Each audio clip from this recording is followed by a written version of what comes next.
देखेंगे कि वक्त में जितनी संपत्ति है जो प्रचारित सिर्फ अडानी की जो महल बना हुआ है। केंद्र सरकार तो किसानों के बिल लेकर के आई, फिर उसको पीछे हटना पड़ा। ये जाति के हिसाब पे यूं कहा जाए कि ये बीजेपी जैसे लेके आई।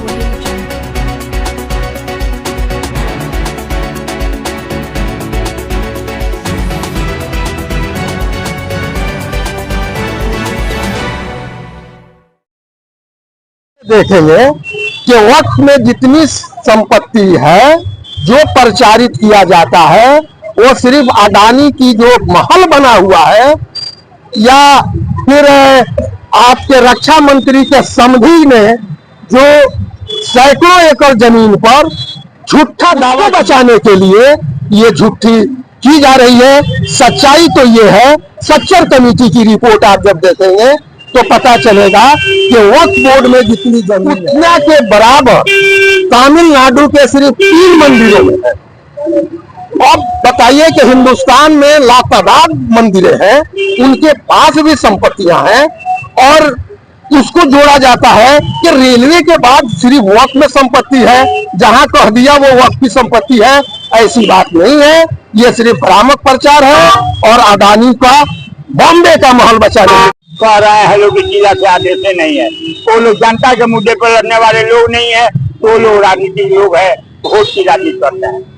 एक सवाल खड़ा होता है कि क्या कहा जा रहा है कि सिर्फ ये वामपंथी का धरना प्रदर्शन था, बाकी पार्टियां अलग है क्या महागठबंधन? देखिए, महागठबंधन वाले सबको सूचित किए हैं कि इंडिया गठबंधन के बैनर तले धरना हो, मगर उन लोगों ने जो जवाब दिया, जो आपको हम बताए कि हमको जिला से आदेश।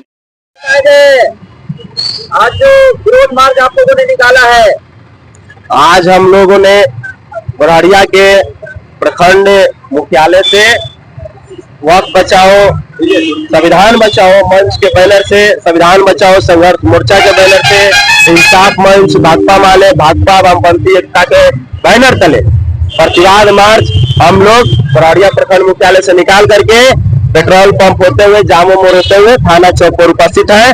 और थाना चौक पर हम इस बात को बताने के लिए उपस्थित है कि पूरे देश में जिस तरीका से एक केंद्र की मौजूदा सरकार सामाजिक नफरत फैलाने में लगी है, एक जाति और एक विशेष धर्म को टारगेट करके दंगा फसाद कराने की जो कोशिश लगातार चला रही है, इसके खिलाफ हमको पुरजोर तरीका से संघर्ष करने की जरूरत है। तो आज जो आप लोगों ने निकाला, ये रूट कहाँ से कहाँ तक था? आप लोग कहाँ से स्टार्ट किए थे? ये रूट हम लोग बराड़िया खेल मैदान से मार्च निकाले और जामो मोड़ होते हुए आगे पेट्रोल पंप मटिया जो है पेट्रोल पंप वहां तक गए, वहां से फिर हम लोग जामो मोड़ होते हुए स्टेशन थाना चौक पर उपस्थित है। और थाना चौक से लगातार हम लोग मार्च करते हुए, नारेबाजी करते हुए यहाँ तक पहुंचे। क्या कुछ आप लोग की मांगे क्या क्या है? प्राथमिकता में मांग एक ही है कि अभी जो वक्फ संशोधन कानून मोदी सरकार लाई है, इसको तत्काल वापस करे और पहले बोर्ड था, वक्फ बोर्ड पहले था, उसी तरह बोर्ड संचालित किया जाए ताकि किसी भी धर्म, किसी भी जाति पर किसी तरह की कोई स्वतंत्रता में बाधाएं नहीं है। क्योंकि ये संविधान और सरकार जो है अभी जातिगत जनगणना की मांग कर रहे हैं वाले, उससे सहमति बना दी, उससे क्या कहेंगे? केंद्र सरकार तो 2 करोड़ रोजगार देने की भी वादा की थी, केंद्र सरकार तो 15 लाख रुपए जनधन योजना में भेजने की भी वादा किया था, केंद्र सरकार तो नई शिक्षा नीति में संशोधन करने की भी बात कही थी, केंद्र सरकार तो किसानों के बिल लेकर के आई, फिर उसको पीछे हटना पड़ा। ये जातीय जनगणना बहुत मामला नहीं है और ये जातीय जनगणना केंद्र सरकार लेकर के आई है, सिर्फ बिहार विधानसभा चुनाव है इसलिए जुमला भी दी।